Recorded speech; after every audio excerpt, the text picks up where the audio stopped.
Hello, my art students. This is Mrs. Myers, and today we are going to be doing a bird painting using everyday household items. So I'm taking you inside my kitchen today, and the materials that you will need is a paper towel, a spoon to stir your paint, Q-tips if you don't want to get your fingers dirty, something to make green. I use my green superfood powder mixture, and I mixed it with water to make a green kind of color. Dirt from outside, went out there, mixed that with some water to make some mud, some darker grays. We have yellow I made with mustard. And for the red paint, you can use hot sauce or hot chili powder or paprika. The other material that you're going to need just to do the drawing is your paper, your pencil with an eraser, and a crayon. Alright, so we are going to start off by making our bird. And how we're going to make the bird is going to do the top of the head, which is a curved line at the top of the paper, almost like a rainbow. Okay? At the top here, we're going to make the beak, which is like a V.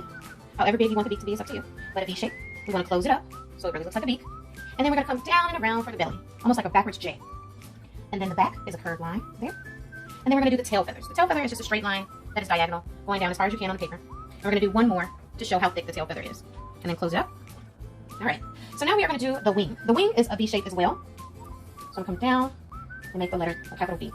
And we're going to show some definitions of the feather on the wing. So we're going to do some curved lines, up, around, and up. And then we can do some straight lines here. And do the same thing on the tail feathers. Alright, now we want to show where the belly is, which is usually on the American Robin. It's red here, so we're going to just close that up right there. And we're going to go back up and do an eye. However big you want it to be, we're going to do a circle for the eye. Alright, and we're going to do the feet. The legs are 2 straight lines to make each leg. You want them to be nice and skinny and long. 2 lines. And then we're going to do the feet. The feet is going to be made with 3 V, the letter V. So we're going to do 1 V right there for 1 claw, another V, and then come towards the back, out, another V, and close it up. Do that one more time. 1, 2, 3.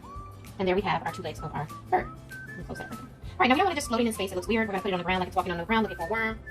So you want to do the horizon line. It does not have to be straight. We just want to have some definition of where the ground is and where the sky begins.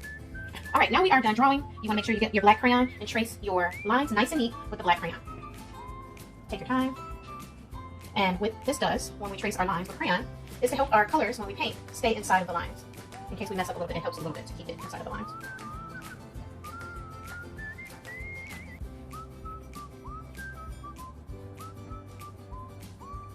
Go ahead and do the tail feathers. And the legs.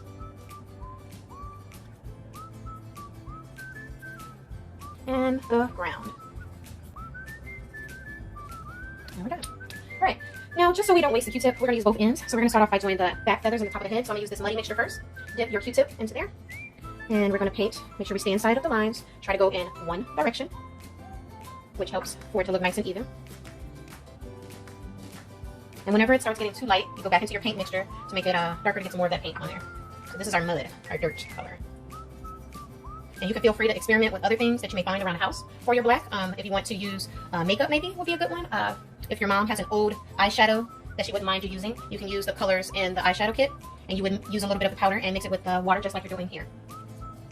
Okay, I'm going to use the other end of my Q-tip for the red to go ahead and give that red belly.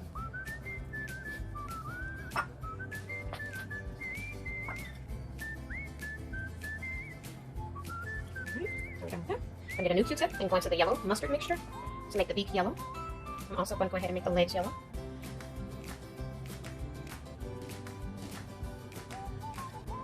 Okay. And then the last color is the greenish color for the grass.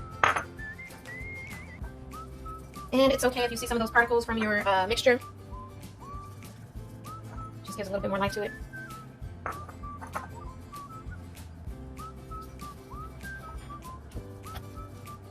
Almost done.